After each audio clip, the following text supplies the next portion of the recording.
Bonjour tout le monde, bonsoir, bonsoir Twitch, bonsoir Facebook, j'espère que vous allez bien. Content de vous retrouver ce soir pour une nouvelle émission. Donc ce soir je suis avec Fabien, que vous connaissez, qui est un collègue de la rédaction. Bonjour. Et je suis avec Émilie Vert, qui est donc professeur des universités en psychologie du travail et organisation. Je ne l'ai pas mis dans le synthé parce que c'était un peu long, mais je le précise à l'oral. Voilà. Merci, bonjour.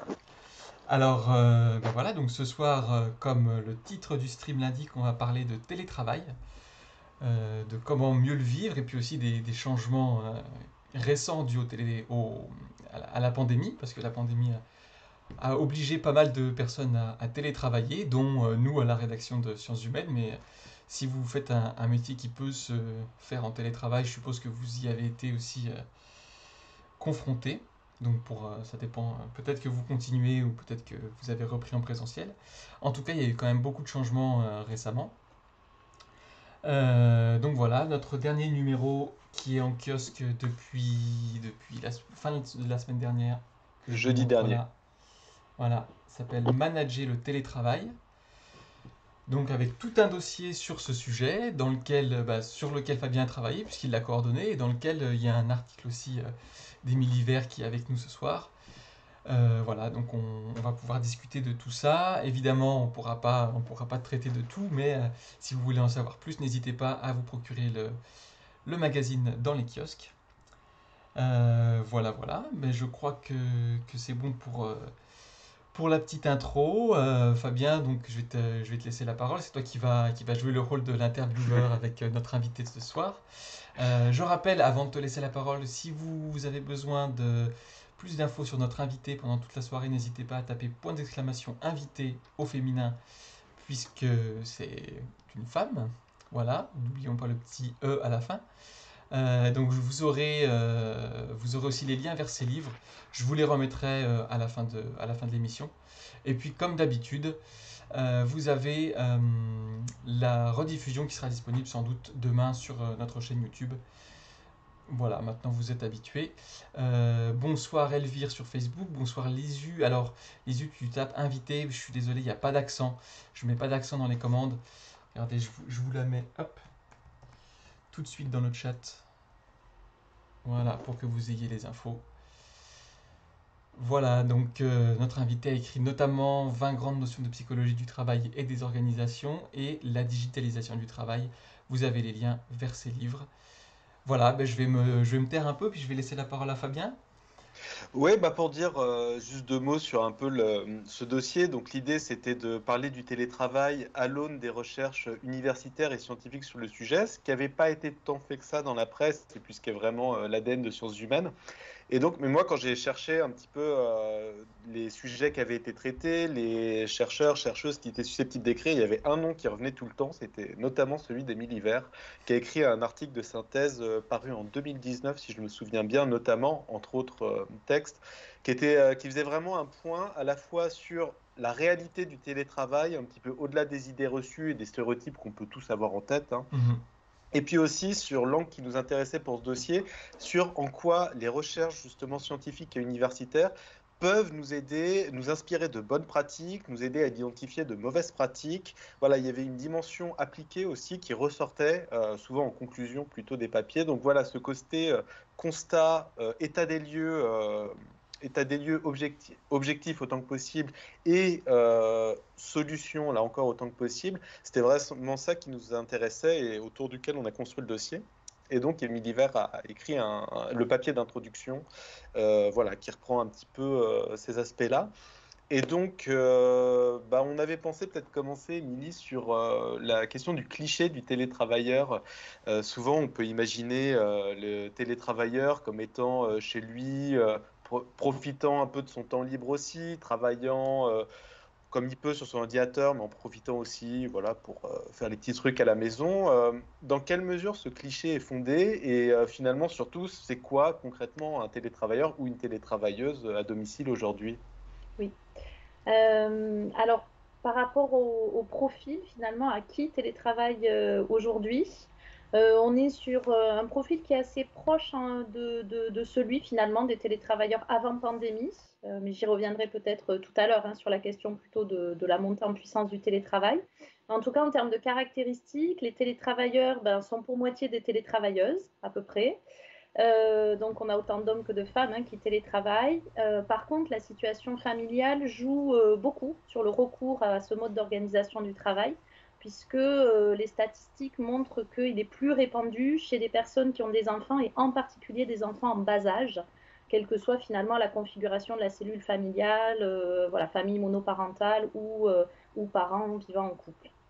On sait aussi que finalement, ça concerne en particulier des personnes qui vivent en Île-de-France ou dans des grandes métropoles, donc plutôt en zone urbaine, où finalement les temps de trajet domicile-travail sont les plus longs, même si parfois la distance est plus courte. Ils restent quand même les plus longs, hein, du fait des difficultés, donc des embouteillages, du trafic, etc. Et c'est pour majorité des cadres, sachant que là, la différence avec le profil pré-pandémie, c'est qu'aujourd'hui, on a quand même de plus en plus de professions intermédiaires et d'employés aussi qui télétravaillent, alors qu'avant, c'était quasi exclusivement des cadres. Et là, on a vu que la pandémie a permis de donner accès à d'autres catégories socio-professionnelles le télétravail. Ce qui est intéressant aussi, donc pour rebondir un peu sur les stéréotypes potentiels, c'est que ça concerne plutôt des gens qui ont plus de 30 ans, donc entre 30 et 49 ans, qui ont une certaine ancienneté dans l'organisation de travail. Et donc même chez les cadres, les plus jeunes sont ceux qui pratiquent le moins le télétravail, malgré ce qu'on pourrait croire. Ah, c'est étonnant. Oui. Et ensuite, je dirais, alors peut-être pour le cliché du télétravailleur, mais je pense qu'on aura l'occasion d'en reparler, hein, finalement, non, le télétravailleur est loin d'être les doigts en éventail ou de faire autre chose, voilà, pendant qu'il est chez lui en train de télétravailler. Vous évoquez même une tendance plutôt à la surcharge de travail, des mécanismes, vous dites, de culpabilité intériorisée. Donc l'idée finalement qu'on a tellement peur de donner l'impression que justement on glande un peu en télétravail, que du coup on va travailler d'autant plus, on va répondre à nos mails super tard, on va répondre à des sollicitations super tard. Oui. En fait, ce qui se passe, c'est que là, tous les travaux sont unanimes, hein, et c'est assez intéressant parce que c'est à confronter finalement, on confronte les résultats objectifs, en tout cas scientifiques, les représentations, à l'idée qu'on peut se faire du télétravailleur. Ce que montrent les études, c'est que les télétravailleurs et les télétravailleuses fournissent plus d'efforts, travaillent plus longtemps, sont plus réactifs et se rendent plus disponibles, à la fois si on les compare à eux-mêmes lorsqu'ils travaillent sur site, et à la fois lorsqu'on les compare à leurs homologues qui travaillent uniquement sur site. Alors, pourquoi ils travaillent plus? Donc d'abord, le premier constat qu'on fait, c'est que finalement, le temps qu'ils consacraient avant au transport, au déplacement, ils ont tendance à estimer que c'est un temps de travail. Et donc, c'est un temps qui fait partie de leur journée de travail. Donc, ce qui n'est pas nécessairement le cas, objectivement, encore une fois. Et donc, du coup, ils rallongent d'autant leur journée de travail que le temps de transport qu'ils ont habituellement. Et un autre mécanisme hein, dont vous parliez justement, qui est plutôt un mécanisme psychosocial, c'est le fait que, effectivement, le télétravail est encore inaccessible à un grand nombre de salariés. Et donc, souvent, quand on accorde le télétravail à un salarié, il a tendance à se sentir redevable vis-à-vis de l'organisation de travail, et il a tendance à estimer qu'il doit quelque chose à l'organisation de travail ou au manager, hein, puisque c'est aussi souvent les managers qui accordent la possibilité de télétravailler ou non. Et donc, de ce fait, pour s'acquitter de cette dette, ils ont tendance à surinvestir le travail. Il y a, ce mécanisme, il est aussi renforcé par le fait qu'on a aussi une représentation du télétravailleur comme un privilégié, en fait, par rapport à d'autres. On l'a très bien vu pendant la pandémie, hein. Il y avait les premières lignes, hein. Il y avait ceux qui prenaient des risques, et puis ceux qui restaient à l'abri, soi-disant, hein, depuis chez eux, qui étaient à l'abri de l'exposition au risque lorsqu'ils télétravaillaient. Et comme ils sont la cible de ce type de préjugés, ils ont tendance à vouloir contrecarrer ou compenser ces préjugés en surinvestissant, encore une fois, le travail, en étant surengagés pour se rendre visibles, pour rendre visible leur activité, pour démontrer leur implication et leur dévouement aussi envers l'organisation. sachant que ça peut conduire malheureusement, hein, c'est les constats qu'on fait, à des troubles de la santé physique et psychique, et notamment des épuisements, de l'usure professionnelle. Mhm. Alors, D'accord. sur Facebook ou sur Twitter, hein, n'hésitez pas, je lis les commentaires. Donc, si vous avez des questions, des remarques, n'hésitez pas à en faire tout au long de l'émission. Par rapport au profil du télétravailleur, j'avais une petite question qui me venait aussi en vous écoutant. Euh, le cliché du télétravailleur, c'est celui de quelqu'un qui travaille sur son ordinateur et qui jongle un peu avec son téléphone portable de temps en temps. Est-ce qu'il y a des façons de télétravailler qui sortent de ce cadre-là, qui seraient un peu originales? Parce que comme ça, j'arrive pas à m'imaginer comment on peut faire autrement que ça. Mm.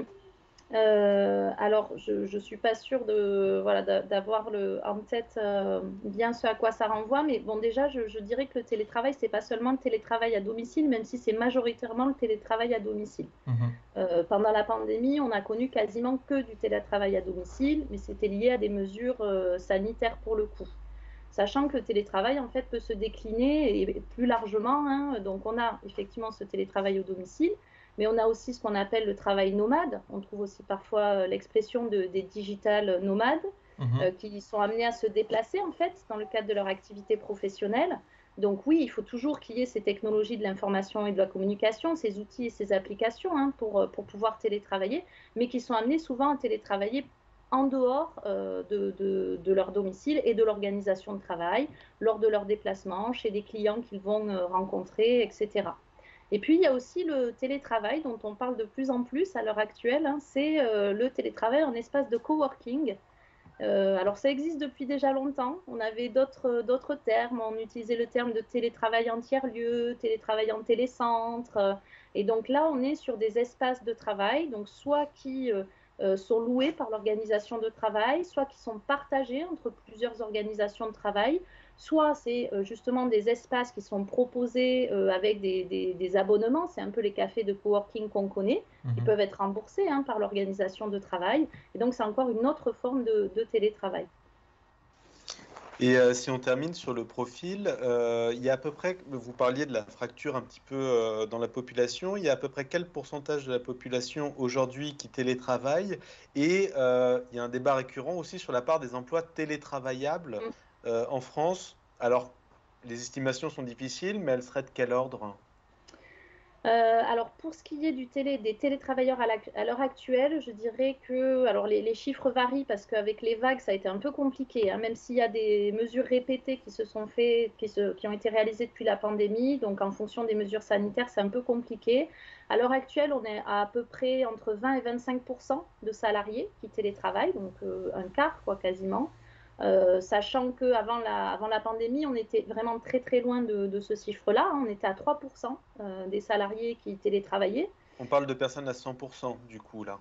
Alors, on parle de Quasi. personnes qui télétravaillent de manière régulière. Donc, pas Régulière. forcément à Ok. 100%, mais qui, de manière régulière, donc ça peut être hebdomadaire ou mensuel selon en fait comment c'est géré dans l'organisation. Parfois, c'est un nombre de jours par mois et parfois, c'est un nombre de jours par semaine.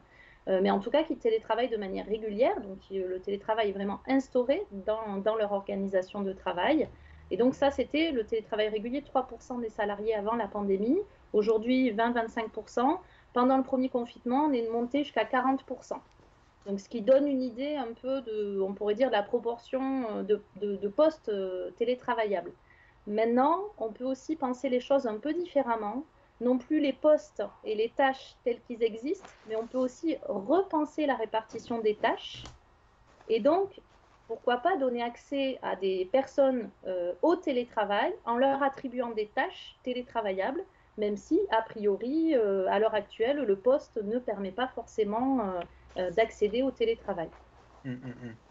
Du coup, ça nous amène effectivement à la question du management du télétravail, qui est un des angles forts de votre travail. C'est aussi un des angles qu'on a retenu pour ce dossier. Déjà, je voulais vous demander, puisqu'on parlait des clichés tout à l'heure, quelle était la perception des managers ou des manageuses vis-à-vis du télétravail? Alors, je vois qu'il y a une question qui vient d'arriver sur Facebook. Tu veux peut-être qu'on la prenne tout de suite, Hugo, et qu'on... Ben, ouais, on peut la prendre maintenant, la question d'Elvire, et puis on reviendra sur la tienne après. Donc elle dit, je suis déléguée de l'assistance maladie, je suis à la base itinérante. Je rencontre régulièrement des professionnels de santé et depuis que le télétravail a émergé, On nous impose peu à peu la visio en termes de communication. Ceci est très compliqué pour convaincre les médecins de changer leurs pratiques en cas d'atypie. De plus, quand je rentre au bureau pour préparer les dossiers, je ne vois plus personne. On fait face au cloisonnement des salariés. Alors peut-être que ça revient, ça recoupe Alors, une question qu'on avait après. Mm. ouais, c'est la question de l'isolement en fait. Oui, Est-ce que Ouais. le oui. télétravail tend à isoler et à éclater les équipes Mm. Est-ce que vous voulez que je réponde tout de Oui, suite ou... on peut Oui. Oui, traiter ça maintenant, ouais.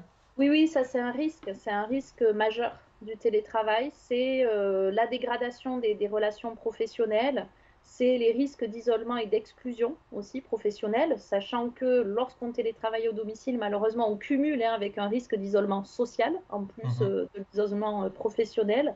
Et il y a un risque effectivement aussi de fragmentation des collectifs de travail, des équipes de travail. Donc c'est vraiment un enjeu majeur du télétravail à l'heure actuelle. D'accord. Et en plus, il me semble que sur le télétravail, il y avait aussi un enjeu par rapport à la gestion de carrière, à la Mm. promotion, la crainte, voilà, que finalement, si on se met en télétravail, on va avoir moins d'opportunités de développement de carrière, de promotion que de personnes qui vont aller beaucoup plus en présentiel et avoir des contacts peut-être plus rapprochés physiquement avec leurs dirigeants, dirigeantes, quoi. Mm. Ben là, ça revient vraiment à la question du management, en fait, et de la culture organisationnelle et managériale, en tout cas telle qu'on la connaît majoritairement en France. On sait qu'on est très attaché à une culture plutôt bureaucratique, plutôt basée sur le présentéisme et le contrôle de l'activité. On dit avoir à l'œil ces équipes ou avoir la main, avoir les équipes sous la main. Et donc, c'est quelque chose qui est questionné par le télétravail. C'est vrai qu'à distance, c'est plus difficile, et ça revient sur la question des stéréotypes dont on parlait tout à l'heure et des préjugés qu'ils génèrent. À distance, c'est plus difficile d'apprécier l'activité puisqu'elle devient invisible. Et donc, c'est difficile pour les managers qui doivent, de fait, modifier leurs critères d'appréciation et d'évaluation de l'investissement des salariés, de l'efficacité et de la qualité du travail qu'ils produisent, en fait. Donc, c'est une difficulté majeure à l'heure actuelle pour les managers qui, de fait, doivent évoluer justement et créer de nouveaux critères d'appréciation de la performance de leurs équipes et de l'investissement de leurs équipes. Euh, je dirais aussi qu'il y a une difficulté qui revient un petit peu à ce que disait Elvire, je crois, Oui, c'est ça. sur le chat. Mhm. C'est que finalement, lorsqu'on est à distance, que les équipes sont dispersées, que les coéquipiers sont dispersés, il faut que le manager redouble d'efforts pour animer, coordonner le travail. Euh, alors parfois avec certains salariés qui sont sur site, d'autres salariés qui sont à distance. Donc ça devient compliqué, c'est chronophage, c'est coûteux aussi pour les managers de devoir réfléchir à la répartition de l'activité entre le distanciel et le présentiel, entre tel membre de l'équipe et tel autre membre de l'équipe. Mhm. Euh, donc il y a effectivement un coût et une crainte des managers parce que ça crée chez eux aussi une surcharge de travail potentielle que de devoir s'approprier ce travail à distance et ces modes de management à distance. Il faut dire que le bouleversement est incroyable. Je repensais aux chiffres que vous avez donnés juste avant. Là, on sort un petit peu du Covid, du télétravail imposé, mais se dire qu'en l'espace de 2 ans, on est passé de 3% à quasiment un quart de la population, Mhm. c'est une vitesse qui est totalement folle quand on y pense. Oui, oui. Oui, c'est énorme.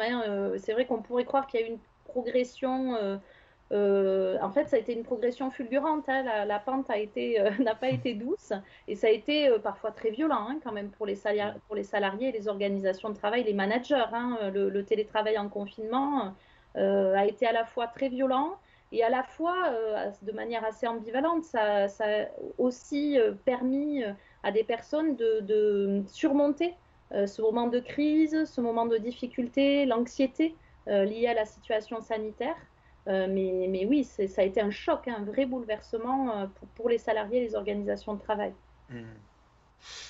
Ah, ouais, vous avez parlé d'ailleurs donc de la surcharge côté salarié, la surcharge aussi côté manager, parce qu'avec justement toutes ces problématiques à prendre en compte, est-ce qu'il y a eu, vous avez identifié aussi des points bénéfiques, des choses qui ont été généralement bien vécues par les personnes du fait de cette banalisation dans certains secteurs, en tout cas du télétravail? Oui. Alors, très classiquement, donc ça avait été déjà identifié avant la pandémie, mais c'est quelque chose aussi que les personnes ont particulièrement apprécié en cette période de télétravail un peu forcé et contraint, moins volontaire qu'auparavant. Donc là, l'une des choses qui revient très souvent, c'est le fait qu'on est moins distrait, on est moins sollicité de part et d'autre. Les personnes nous disent qu'elles sont très souvent sollicitées et interrompues dans leur activité lorsqu'elles sont sur site.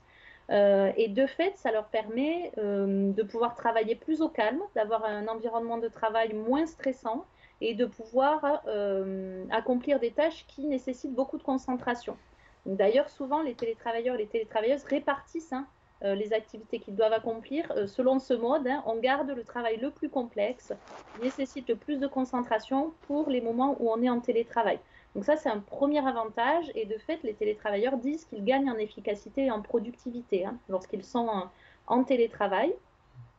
On sait aussi que l'un des avantages les plus souvent cités, c'est bien sûr la flexibilité et l'autonomie qu'on acquiert, puisque finalement, on peut au moins choisir où, à quel moment et de quelle manière on va organiser le travail au cours de la journée de télétravail. Et puis, on peut avoir une organisation donc, qui dépend des exigences professionnelles et des besoins professionnels, mais qui prennent en compte aussi les exigences familiales ou les préférences personnelles. Donc ça, c'est aussi un avantage important qui est très souvent mentionné par les télétravailleurs.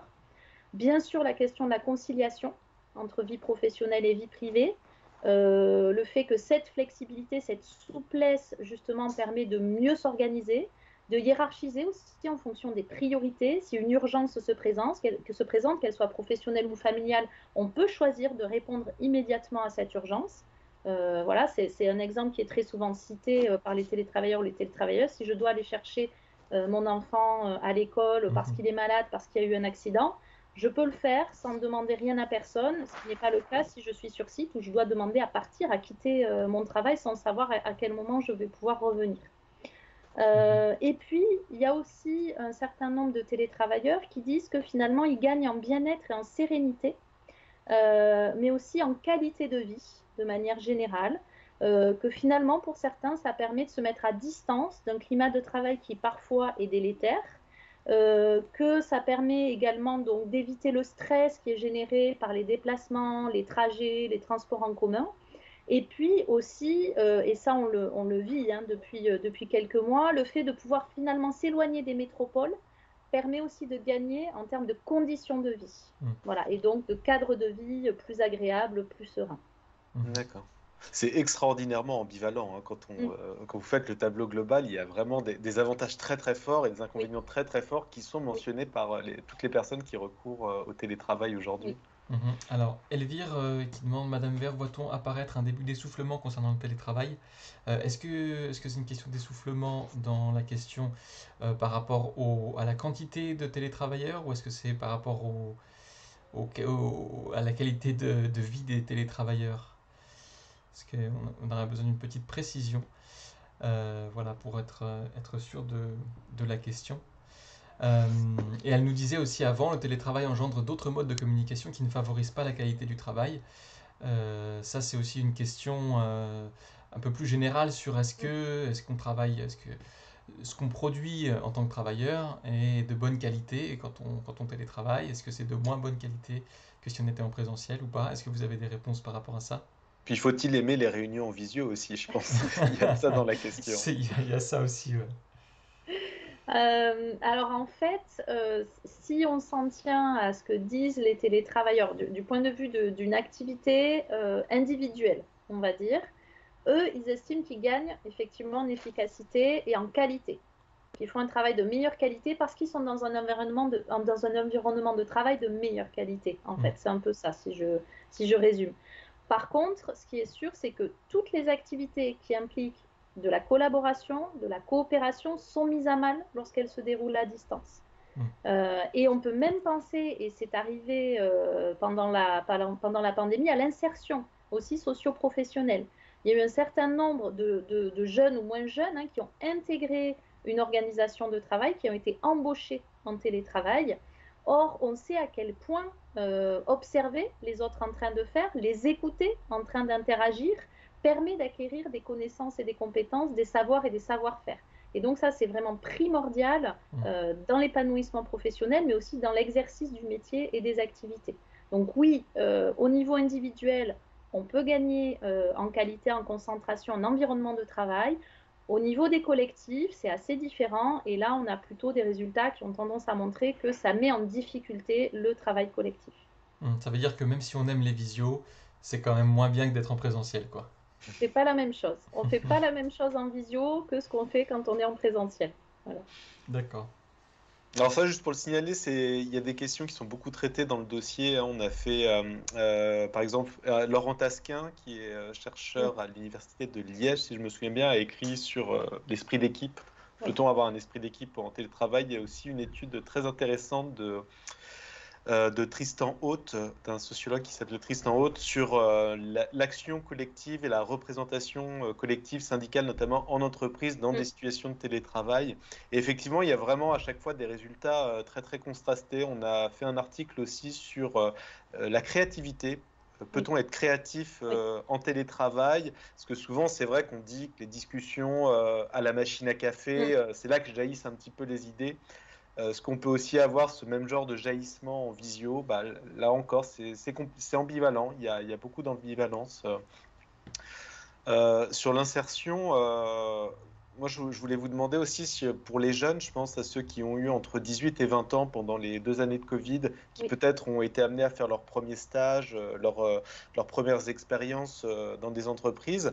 Est-ce que eux ont pu avoir finalement une expérience de ce que c'est qu'un travail, une vie en entreprise normale, a priori, ou est-ce que pour l'instant, ça a décalé finalement la possibilité de voir ce que c'était que le travail en entreprise? Non, c'est évident que le travail en entreprise a été complètement altéré par la crise, par la pandémie. Ça fait pas très très longtemps quand même, enfin, c'est tout frais là, de quelques semaines que il y a pratiquement plus de mesures sanitaires en fait dans les organisations de travail. Donc finalement, ils ont toujours connu une organisation dans laquelle le travail était altéré, avec des réorganisations permanentes, le fameux stop and go, des mesures voilà, qui étaient différentes d'une semaine à l'autre, d'un mois à l'autre, des conditions de travail aussi. Et puis, bien évidemment, alors après, ça dépend des organisations. Il y en a qui ont plus ou moins fait revenir leurs salariés, mais bien évidemment que pour les jeunes, c'est plus compliqué parce que tout l'informel manque, tout ce qui peut être de l'ordre, effectivement, la vie de l'organisation, c'est tout ce qu'on observe, pas forcément lorsqu'on travaille. Ça aussi, on le montre très bien dans les études. Finalement, il y a une sorte de repli aux relations strictement nécessaires à la réalisation de l'activité. Donc, il y a une recentration sur l'équipe, le manager, on va dire la première cellule, le premier périmètre de travail. Et finalement, quand on télétravaille, on a tendance à perdre toutes les relations qu'on pourrait qualifier de secondaires, en fait. Donc, on voit pratiquement plus des gens qui travaillent dans d'autres services qu'on peut croiser quand on va déjeuner ou justement quand on va prendre un café à la machine à café, des gens qu'on croise dans les couloirs, etc. Donc tout ça aussi, c'est la connaissance de la vie de l'entreprise, c'est aussi des rencontres qui permettent d'avoir une vision plus globale de ce qui se fait aussi dans l'entreprise. Là, on a plutôt une vision qui va se recentrer finalement sur l'équipe, le service, et on aura plus de difficultés à avoir une représentation de qu'est-ce qui se joue entre les services, qu'est-ce qui se joue entre les équipes. Et pourtant, c'est primordial pour l'activité. Pour comprendre ce qu'on fait, il faut comprendre où on est dans l'organisation et ce que font les autres aussi. Et j'ajouterais que c'est aussi il y a un enjeu de brassage social derrière, parce que à travers une entreprise et à travers différentes fonctions dans une entreprise, bah, c'est aussi comme ça qu'on rencontre des personnes qui ne sont pas du même milieu socio-économique que nous. Et voilà, c'est aussi une ouverture à la diversité qui disparaît. Complètement, oui. Et vous disiez tout à l'heure que les managers aussi, dans leur façon de promouvoir en interne leurs employés, avaient besoin d'interaction. On sait ça que, par exemple, dans le mécanisme de promotion interne d'une entreprise, le manager s'appuie sur les relations sociales qu'il a avec les gens. En fait, ce qu'il y a, c'est que ça revient vraiment à ce que j'évoquais tout à l'heure sur la question de la culture managériale. Pour promouvoir quelqu'un, il faut considérer qu'il est impliqué. et que c'est quelqu'un qui a un potentiel et qui peut encore évoluer et que c'est quelqu'un qui est investi, dévoué à l'organisation de travail. Or, on sait que quand on est à distance, justement, il y a davantage de méfiance par rapport à ça. Il y a toujours ce doute, en fait, sur le fait que la personne est vraiment investie, qu'elle est véritablement en train de travailler. Et ce que la littérature a tendance à montrer, c'est qu'effectivement, lorsqu'on les compare à des personnes comparables, d'âge égal, etc., d'ancienneté, de postes sensiblement équivalents, on se rend compte que les télétravailleurs ont tendance à avoir une évolution de carrière qui stagne beaucoup plus que des personnes qui travaillent en présentiel. Mais ça rejoint vraiment cette idée de représentation en fait de qu'est-ce que c'est qu'un salarié qui est investi, qui est impliqué, sachant que quand on est dans une culture du présentéisme, hein, le salarié investi, c'est déjà celui qui arrive le plus tôt le matin et qui part le plus tard le soir. Or ça, est-ce qu'on doit l'évaluer à celui qui se connecte le plus tôt et celui qui se déconnecte le plus tard? Voilà. D'accord. Alors du coup, Elvire a précisé un petit peu sa question. Elle dit, je reformule, je travaille en itinérance, je suis représentante à l'assurance maladie, et cette itinérance nous permet de voir des professionnels de santé en personne. Peu à peu, on nous suggère la visio. Mon argumentaire et mon impact en termes de maîtrise médicalisée sera moins important. Donc si je comprends bien, l'essoufflement dont vous parlez, Elvire, c'est un essoufflement au niveau de la qualité du travail. Est-ce que, à force de télétravailler, on constate que le travail en lui-même se dégrade? Alors c'est toujours pareil, je pense que c'est... Alors ça dépend vraiment de l'activité et ça dépend aussi du dosage, je pense. Donc effectivement, là très clairement, si l'activité se fait de plus en plus de manière médiatisée et peut-être, voilà, on va vers une proportion donc de travail davantage médiatisé, oui, ça met à mal l'activité. En fait, effectivement, il faut trouver le bon dosage et se dire qu'est-ce que je vais pouvoir faire en visio et comment je peux compléter l'activité en visio par une activité en présentiel. Et donc, c'est toujours la difficulté à trouver le juste milieu entre les deux. Parfois, la visio, ça permet aussi, on l'a vu aussi dans le secteur médico-social, hein, pendant la crise, ça a permis de maintenir le lien avec des personnes justement très exclues, très isolées, en difficulté. Donc oui, c'était pas aussi bien que quand on est en présentiel, mais par contre, pour des personnes qui peuvent avoir aussi des difficultés d'accès aux soins parce qu'elles sont très éloignées ou des difficultés d'accès à des professionnels, finalement, ça peut aussi permettre hein, de faire venir, pourquoi pas par la suite en présentiel, des personnes qui sont très à distance en fait. D'accord. Alors, je viens de lire des questions sur Facebook, je vois qu'il y a du monde qui est arrivé sur Twitch, donc si vous avez des questions, je vous le redis, n'hésitez pas. Dans le chat Twitch aussi, je le lis en même temps qu'on discute. Voilà, n'hésitez pas à poser vos questions. Alors, trouver un juste milieu, donc c'est notamment la fonction du management de plus en plus aujourd'hui. Donc, justement, on le disait, vous, dans votre travail, vous avez fait notamment une revue un petit peu de toutes les études scientifiques, universitaires qui avaient été faites sur le télétravail pour essayer d'identifier un petit peu les bonnes et les mauvaises pratiques qu'on pouvait en déduire. Alors, on va commencer par les bonnes, parce qu'on a beaucoup parlé des défauts possibles du télétravail. Comment manager le télétravail aujourd'hui quand on a des équipes importantes en télétravail ou une part importante en tout cas de ces subordonnés en télétravail? Quelles bonnes pratiques avez-vous identifiées? Alors, je ne sais pas si on peut parler de bonnes pratiques, mais en tout cas, ce qu'on sait déjà, c'est que les modes de management sont primordiaux quand on est en distanciel. Et peut-être d'autant plus quand on est en distanciel par rapport au présentiel.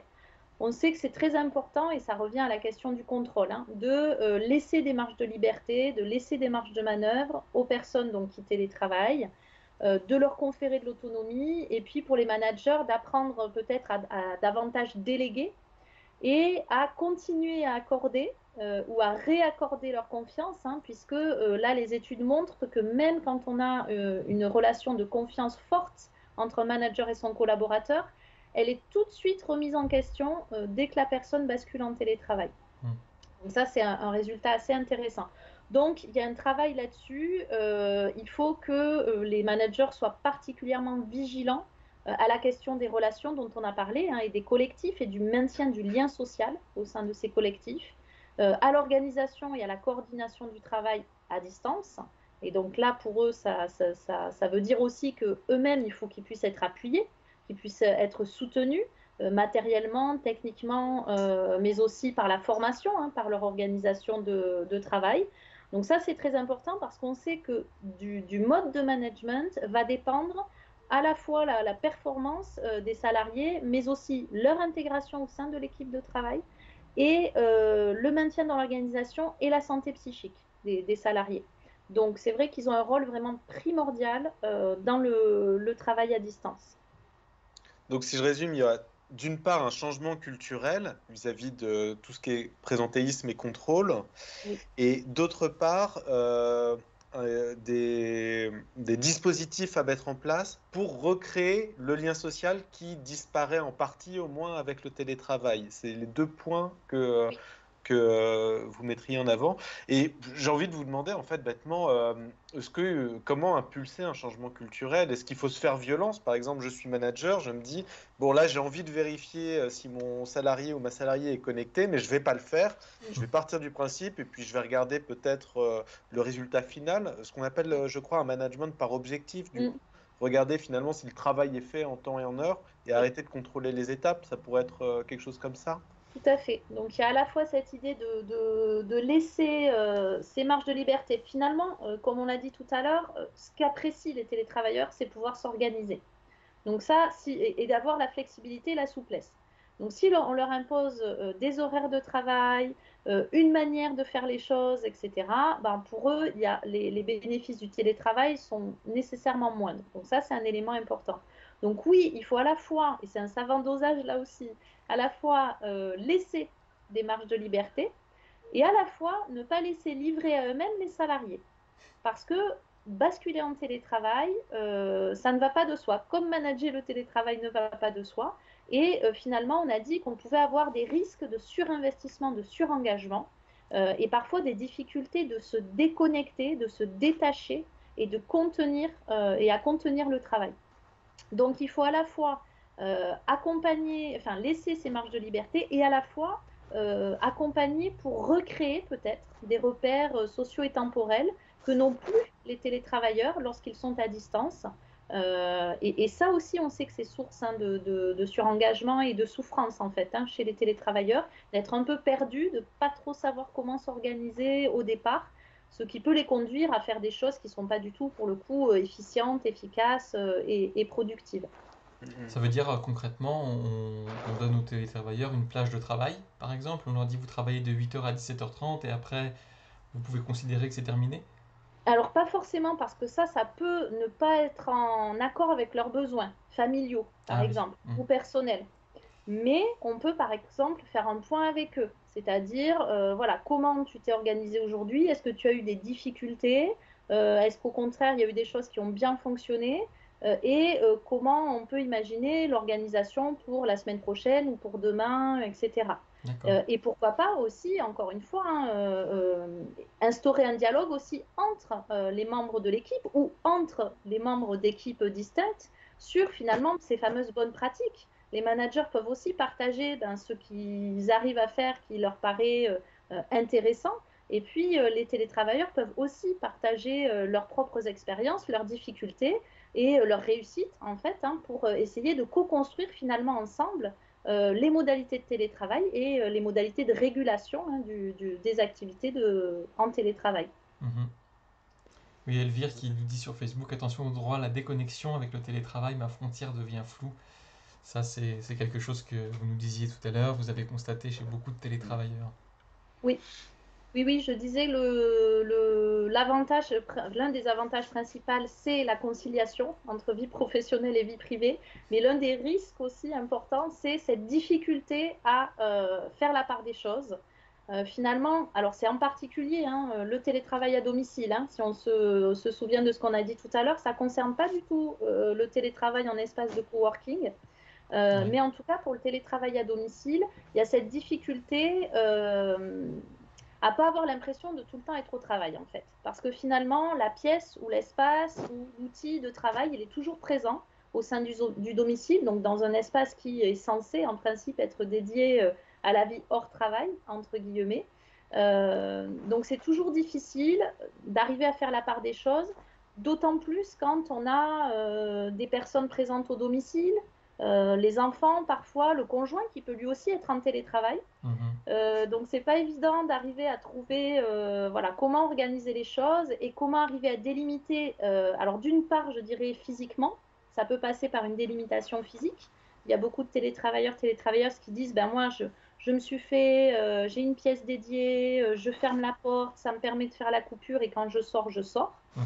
Mais on sait aussi qu'en fait, cette séparation, elle passe par des mécanismes de négociation au sein de la cellule familiale et par l'instauration de rituels. Parce que l'une des difficultés, j'ai dit tout à l'heure, finalement, le profil des télétravailleurs, c'est des personnes qui ont des enfants en bas âge. Or, pour un enfant de 3, 4, 5 ans, c'est très compliqué de se dire que son père ou sa mère est derrière la porte et qu'on n'a pas le droit d'ouvrir la porte ou de toquer à la porte parce qu'il est en train d'animer une réunion en visio, etc. Je crois que je Et donc, vois, ouais. voilà. Il me semble Donc, qu'il a déjà toqué pendant un Twitch d'ailleurs, C'est Hugo. possible que mes enfants aient toqué pendant une émission. Et donc ça passe par l'instauration de rituels, parfois de symboles.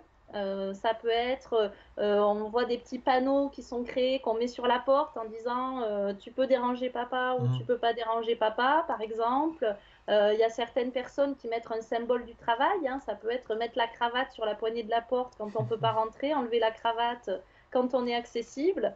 Voilà. Donc ce qui est intéressant, c'est de voir que ça passe à la fois par une séparation physique, mais aussi peut-être surtout par une séparation symbolique et négociée avec l'entourage familial. Et exceptionnellement, je vais donner un petit témoignage personnel parce qu'il se trouve que moi j'ai été en télétravail toute ma vie professionnelle parce que dès que je suis sorti de l'école de journaliste, je suis devenu journaliste indépendant et j'ai toujours été en télétravail depuis plus d'une dizaine d'années du coup. Et ça m'a pris des années pour, je dirais peut-être 3 ans pour trouver une organisation, effectivement. Et au début, c'était très difficile. Je veux dire, il y a eu 2-3 ans, justement pour ne pas trop travailler et pour ne pas non plus être... c'est assez, effectivement, c'est déboussolant d'être complètement livré à soi-même au début professionnellement. Et ce que je trouvais intéressant aussi dans ce que vous disiez, déjà je me reconnais totalement effectivement dans ce que vous décriviez, et c'était aussi la dimension volontaire. C'était le moment où moi ce qui m'avait beaucoup aidé, c'était de comprendre qu'il fallait volontairement justement que j'instaure des symboles, que j'instaure des démarches dans ma journée de travail, le passage du travail à la fin du travail, qui était presque le plus important finalement. Et cette dimension volontaire, vous en parliez aussi, alors tant au niveau du salarié ou de la salariée que du management, c'est-à-dire par exemple l'importance de contractualiser le télétravail de façon concrète, pas juste dire ok vous êtes en télétravail. Qu'est-ce qu'on peut faire d'autre de volontaire comme ça, soi-même ou à l'échelle d'une équipe peut-être, ou en tant que manager ou manageuse justement, pour rendre le télétravail mieux organisé? Encore une fois, je pense que ça dépend tellement c'est difficile de donner on va dire des choses toutes faites qui pourraient s'adapter à tous et à toutes. Voilà, je pense que vraiment l'équilibre, il est à trouver aussi avec les membres de l'équipe. Et c'est peut-être l'une des difficultés à l'heure actuelle. C'est qu'on a tendance à penser le télétravail de manière un peu individuelle. Donc, le salarié qui a envie de télétravailler, ou interindividuel, le manager qui accorde ou non le télétravail. Et finalement, l'idée, c'est que on pourrait élaborer de manière plus collective les modalités de télétravail. Pourquoi pas imaginer qu'une équipe puisse avoir des modalités de télétravail ou une organisation temporelle du travail qui est propre à cette équipe, parce que ça dépend de l'activité de cette équipe et du choix collectif qui peut être fait par les membres de l'équipe et par le manager, bien évidemment, plus qu'une même règle ou un même mode d'organisation de travail pour toute une entreprise, alors que la réalité des services, des équipes est bien différente d'un service à l'autre et d'une équipe à l'autre. Donc il me semble que vraiment cette idée de pouvoir dialoguer, réfléchir ensemble, collectivement, à quelle est la meilleure modalité, à comment réguler, donc ça revient à la régulation, comment éviter la surcharge de travail, comment éviter que les personnes travaillent en débordement en permanence, comment faire en sorte, comme le disait Elvire, hein, que le droit à la déconnexion soit respecté, et surtout le droit au repos, parce que c'est vraiment une question d'actualité là aussi. Ça, je pense que les modes de régulation, il faut que l'organisation puisse les trouver par elle-même, Mais par contre, pour rejoindre ce que l'on disait tout à l'heure, tout ne doit pas partir d'en bas, hein, même si c'est très important qu'il y ait des choses qui partent d'en bas parce que le travail réel, il est en bas. Il est très important aussi que les dirigeants, les acteurs des ressources humaines soient impliqués parce qu'on voit trop souvent dans des organisations des règles qui sont édictées d'en haut, appliquées en bas, mais pas appliquées d'en haut. Et donc, je pense notamment à la question de la déconnexion, du travail le week-end, du travail le soir, etc. Où souvent les dirigeants vont dire à leur manager il faut impérativement que ce soit respecté, n'envoyez plus de mails le soir, le week-end, même si ça ne vous arrange pas, parce que dans votre organisation, c'est mieux comme ça, et qui eux-mêmes sollicitent les managers le soir et le week-end. Donc, je pense qu'effectivement, c'est un vrai travail à tous les niveaux de l'organisation.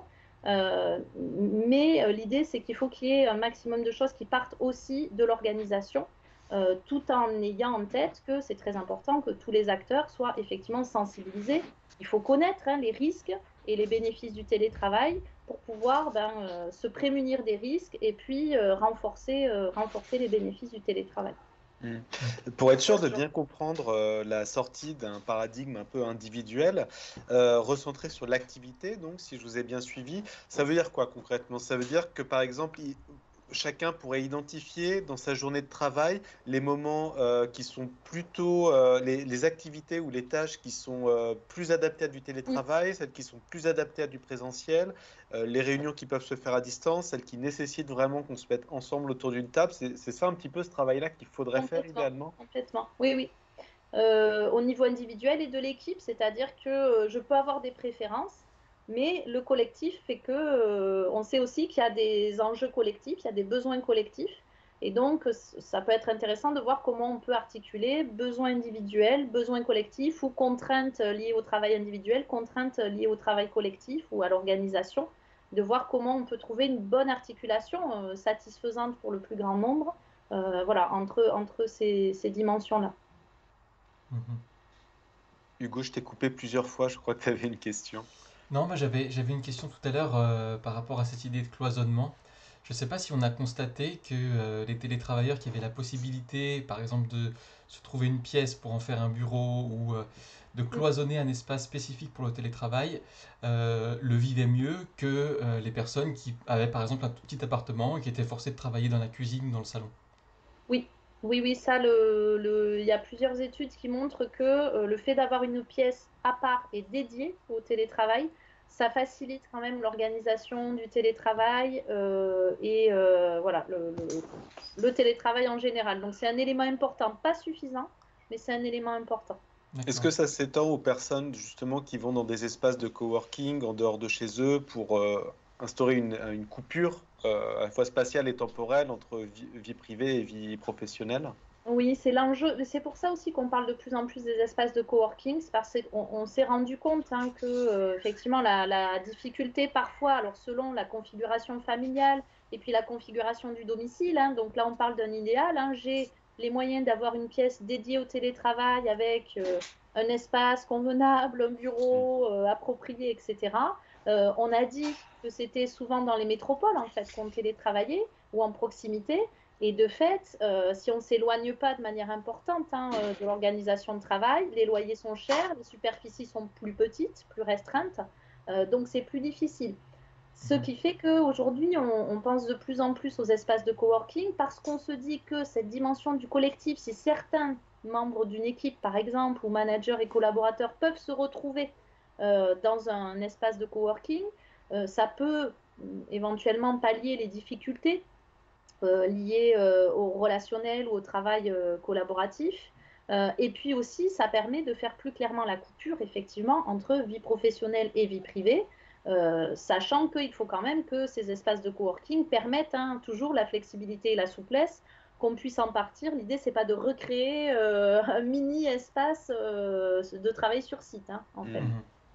Et d'ailleurs, il y a aussi des enjeux économiques pour le coworking. C'est en général les salariés qui payent eux-mêmes la location de leur espace de travail. Alors ça dépend. Ça dépend. Il y a parfois des employeurs qui remboursent en fait l'abonnement à D'accord. l'espace de coworking. Il y Mhm. a parfois des employeurs qui louent des espaces de coworking Ah eux-mêmes oui. dans lesquels les salariés peuvent venir. Sachant que ça, c'est quand même une dimension qui est pas négligeable, hein. Ce qu'il faut savoir, c'est qu'avant 2017, et donc les ordonnances Macron, le télétravail, l'employeur avait à sa charge, hein, en fait, l'aménagement du bureau. Il prenait souvent une partie de l'abonnement aussi téléphonique, Internet, voilà, en charge. Et sachant que depuis 2017, finalement, il n'y a plus cette obligation-là. Et donc, il y a beaucoup aussi de télétravailleurs et de télétravailleuses qui ont un bureau, mais ce n'est pas forcément un bureau ergonomique, hein, qui ont un ordinateur, mais qui n'ont pas forcément le double écran, hein, parce qu'un ordinateur portable qui peut être fourni par l'entreprise, ce n'est pas suffisant quand on télétravaille 3 jours au domicile, qui, par exemple, ont une orientation du bureau qui n'est pas adaptée à la luminosité, à la fenêtre où est-ce qu'elle se trouve dans l'espace, qui n'ont pas de chaise ergonomique, etc. etc. Donc, c'est vrai que souvent, hein, ça revient quand même aux salariés. Tous ces frais-là sont quand même pas négligeables et on en reparle d'ailleurs, hein, depuis plusieurs mois et plusieurs semaines avec le prix du coût de l'électricité, etc. Voilà, là aussi, c'est un enjeu qui est pas négligeable en fait, hein, du télétravail. D'accord. Et pourtant, je ne sais pas si vous avez cette impression aussi, mais moi j'ai l'impression que quand on parle du télétravail, que ce soit nous dans la presse ou en discussion avec des amis, on le prend souvent comme quelque chose de façon très légère, dans le sens de ce qu'on met en place du télétravail, mais il y a quand même des vrais risques psychosociaux derrière, des vrais risques de santé, des vraies questions de qualité de vie sur le long terme qui sont très très importantes. Oui, tout à fait. D'ailleurs, Pour pardon, allez-y, poursuivre, hein, Louis. oui, pardon. Pour poursuivre, là, j'en ai pas parlé, mais effectivement, les risques pour la santé, donc ça peut être les risques pour la santé physique. Donc le travail prolongé sur écran. En télétravail, forcément, on est tout le temps sur écran. La survenue du trouble musculo-squelettique aussi, parce que finalement, ce dont on se rend compte, c'est que en plus de l'extension de la journée de travail, c'est que les télétravailleurs et les télétravailleuses prennent moins souvent de pauses dans la journée. Ils ont tendance à rester à leur poste de travail. Et quand ils prennent des pauses, ce sont des pauses de moins longue durée. Donc finalement, ils sont plus longuement exposés à des postures qui ne sont pas adaptées, donc sans parler du matériel, etc. On sait très bien qu'il y a des gens qui télétravaillent depuis leur canapé, leur lit, voilà. Donc ça pose quand même des questions en termes de santé physique. Il y a aussi la question de la sédentarité qui se pose aujourd'hui. Parce que on se rend compte, encore une fois, hein, comme je disais, moins de pauses, il y a aussi moins de déplacements au sein du domicile ou en dehors du domicile. Donc il y a parfois des télétravailleurs qui ne sortent pas du tout de la journée, donc qui n'ont effectué aucun déplacement. Donc cette sédentarité, on sait très bien, hein, qu'elle a des impacts très négatifs à moyen et long terme, hein, sur la santé et graves. Mais il y a aussi des risques psychosociaux, comme je disais tout à l'heure, hein, de surengagement, de charge de travail, de déconnexion, de droit au repos, et puis aussi la question des rythmes de travail. Parce que finalement, si on commence à travailler de nuit, à travailler très tôt le matin, on sait aussi que ça peut avoir des incidences négatives sur la santé, sans parler de la dimension sociale, hein. D'ailleurs, ça rejoint, donc votre intervention de tout à l'heure rejoignait ce que disait Elvire. Donc avec le télétravail, les entreprises réduisent, voire suppriment des locaux, mais laisseraient aux salariés le soin de payer des espaces de coworking. Est-ce que ça, c'est quelque chose que vous avez constaté, les entreprises qui réduisent ou suppriment des locaux? Oui, complètement. Donc il y a une tendance quand même au déploiement de ce qu'on appelle le flex office, sans bureau attitré. C'est vrai que c'est un enjeu, encore une fois, immobilier très important, notamment dans les métropoles, où le prix de l'immobilier peut être très élevé. Et en fait, il y a de plus en plus de structures, donc soit qui sortent du centre des métropoles, ou soit qui réduisent en fait leurs espaces de travail, le mètre carré en fait, hein, et de fait imposent le télétravail. Et c'est ce qui est d'ailleurs assez intéressant. Il y a beaucoup de structures qui, il y a quelques années, ne souhaitaient pas du tout développer le télétravail du fait justement, hein, des représentations et de la culture managériale. Et quand elles ont compris qu'il pouvait y avoir un enjeu de réduction des coûts immobiliers, elles ont développé le flex office, donc sans bureau attitré, et de fait le télétravail. Donc ça aussi, c'est un phénomène intéressant. Oui, Ça reste d'accord. encore limité, hein, le flex office sans bureau attitré, mais c'est vrai que ça se développe de plus en plus. Voilà, et peut-être d'autant plus aussi qu'il y a ce phénomène de sortie aussi des métropoles, hein, des personnes. Mhm. Je vois qu'il nous reste 5 minutes. Peut-être qu'on peut parler des évolutions que vous anticipez pour le télétravail dans les années à venir. Est-ce que le Covid va changer durablement les choses selon vous, ou est-ce qu'on irait vers un retour à la situation qui était encore celle en 2020-2018? Alors je pense, bon, on l'a un petit peu évoqué, en tout cas les chiffres qu'on a depuis 2 ans maintenant montrent bien que le télétravail s'est quand même instauré de manière très importante, bien plus importante que s'il n'y avait pas eu la crise. Et même s'il y a eu quelques retours en arrière de certaines entreprises, hein, qui n'ont pas souhaité continuer à proposer cette modalité de travail, on voit qu'on est quand même toujours à un quart des salariés quasiment, ce qui est pas rien, hein, en 2 ans. Mhm. Donc on peut dire que le télétravail se maintient, en tout cas qu'il y a eu une accélération très marquée, alors que finalement la tendance était bien moins engagée avant la pandémie. Et puis je pense qu'un facteur très important, c'est que la grande majorité des gens qui ont expérimenté le télétravail souhaitent continuer à télétravailler. Mhm. Alors la plupart disent non au 100% de télétravail, ça c'est sûr, mais ils et elles sont très nombreuses à souhaiter continuer à télétravailler, y compris des gens qui n'ont plus accès au télétravail parce que l'entreprise refuse l'accès au télétravail. Je pense que ça sera un enjeu pour demain d'attractivité des entreprises, hein, le fait de pouvoir ou non accéder au télétravail. Je pense que ça sera un choix important, hein, pour les personnes qui souhaiteront voilà, intégrer telle ou telle organisation de travail. Est-ce que selon vous, ça va nécessiter des réformes au niveau du code du travail ou en tout cas de la législation en général, donc par rapport, par exemple, à ce qu'on disait tout à l'heure, au niveau des espaces de travail et de la charge qui repose moins sur les entreprises, plus sur les Mm. travailleurs? Est-ce Mm. qu'il y a des aménagements à faire selon vous? Alors franchement, comme je ne suis pas du tout juriste, je suis bien en peine de dire s'il faut ou s'il ne faut pas qu'il y ait des évolutions en ce sens. En tout cas, ce qui est sûr, c'est que des questions se posent. La Mhm. question de l'accident du travail se pose, la question de la sécurité, la question du travailleur isolé ou de la travailleuse isolée. S'il lui arrive quelque chose, qui est là pour lui porter secours? Et la question, effectivement, hein, de la charge de travail, de la santé des salariés, comment on s'assure qu'ils sont dans des conditions de travail voilà, qui correspondent aux normes, Mhm. sachant qu'il incombe à l'employeur, hein, de garantir la sécurité et la santé de ses salariés. Mhm. Alors, François qui nous dit, à mon avis, le télétravail manque de rigueur. Une fois chez soi, on ne se voit pas dans l'obligation de tout faire rapidement. Alors, on va pas reprendre cette discussion à ce stade, Alors, on en a puisqu'on en a beaucoup pas mal parlé au début parlé. de l'émission, mais ce Mais, n'est pas le cas. vous pourrez voir la rediffusion de l'émission où on parle justement de l'implication des télétravailleurs. Donc, je vous mettrai ça sur la page Facebook très bientôt. Et vous verrez que finalement, c'est pas si simple que ça, finalement. Voilà, bah, il est bientôt 19h. Je sais pas si Fabien, tu avais une autre question.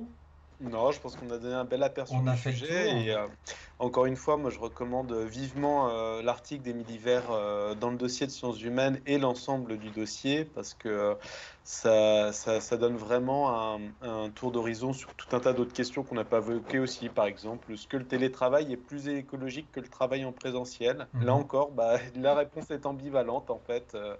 C'est un sujet qui est discuté. Enfin, il y a vraiment beaucoup de choses. Qui sont abordés et un beau panorama qui est offert par Émilie Vert dans son article d'introduction et sinon effectivement dans ses livres et les articles de revue que vous pouvez retrouver pour certains en ligne ou en librairie. Tout à fait. Alors voilà, je vous ai mis la couverture du dernier magazine qui est dans les kiosques où vous apprendrez tout un tas d'autres choses sur le télétravail. Et puis voilà, donc Émilie a écrit 20 grandes notions de psychologie du travail et des organisations qui est paru aux éditions Duno. Rappelez-moi la date, c'était il n'y a pas très longtemps. 2019. 2019, voilà, c'est assez récent. Et le dernier en date, c'est celui-ci, donc la digitalisation du travail.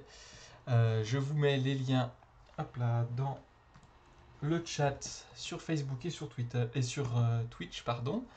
Voilà, vous pouvez aller consulter les résumés sur le site des éditeurs. Voilà, on a fait le tour. Merci à toutes celles et tous ceux qui ont participé. Merci à Fabien et merci en particulier à Émilie Vert d'avoir accepté notre invitation. C'était une émission très intéressante. Voilà, donc comme je vous le disais, l'émission sera disponible en rediffusion sur YouTube dès demain sur notre chaîne YouTube. Je vous le mets aussi, hop là, dans le chat, un lien vers notre chaîne YouTube. Voilà, la semaine prochaine, on sera avec une autre collègue, avec Cécile Pelletier, que vous ne connaissez pas encore, mais dont vous allez faire la connaissance, donc qui travaille à la rédaction de Sciences Humaines depuis pas très longtemps. Et on aura pour invité le sociologue François Dubet pour parler des inégalités. Voilà, donc rendez-vous mercredi prochain, même heure, 18h, même endroit, Facebook et Twitch. D'ici là, passez une bonne fin de semaine, portez-vous bien et à très bientôt. Au revoir. Merci, au revoir.